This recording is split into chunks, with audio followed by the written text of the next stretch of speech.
అరే మనకి ఇప్పుడు ఇన్ని పైసలు కావాలరా విమానంలో పోవాలంటే. 10,000 ఎవరిస్తారా 10,000 మనకు? అరే గోపాల్ సార్ చెప్పిండు కదరా చదువుకుంటే జాబ్ వస్తుందని. చదువుకుందాం రా. గోపాల్ సార్ చదువుకున్నాడు, మరి విమానంలో పోయిండా? మరేం చేద్దాం రా? పని చేద్దాం రా, పైసలు వస్తాయి. ఆడేం చేస్తున్నారా? అమ్మా అమ్మా అమ్మా మేము కూడా పనికి వస్తామమ్మా. పనికా? ఇప్పుడు పని చేసి ఏం పడుస్తారా? ఏమన్నా తిని ఆడుకోపోర్రి, మళ్ళా 2 నెలలు అయితే బడికి పోవాలి. పనికి పోతారంట పనికి.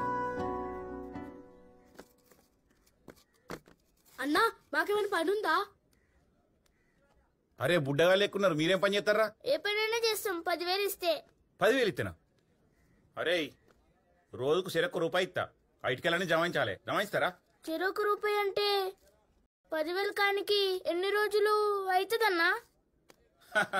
అరే 10,000 కావాలంటే మీరు నా అంత కావాలరా. చల్ మాకేమొద్దు, నడురా. 10,000 ఇస్తే చేస్తాం. ఎవడు రమ్మనుడు ఎవడు బొమ్మనుడు?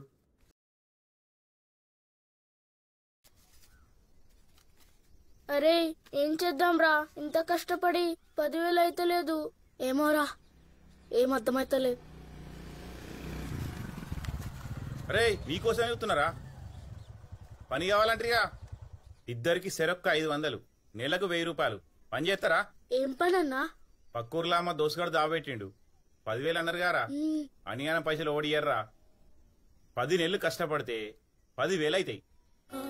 మళ్ళా ఖర్చులకు రోజుకు 2 రూపాయలు ఇస్తాడు. ఏమంటారా? పని చేస్తారా? అరే చేద్దాం రా, మంచిగా మనం విమానంలో పోవచ్చు. సరే చేస్తామన్నా. సరే మళ్ళా మీ అమ్మకి చెప్పన్నారా? వద్దన్నా మేమే చెప్తాం. రేపు పొద్దుగాల 10కి రెడీ ఉండు. ఇడికెళ్ళి తీసుకుపోతా.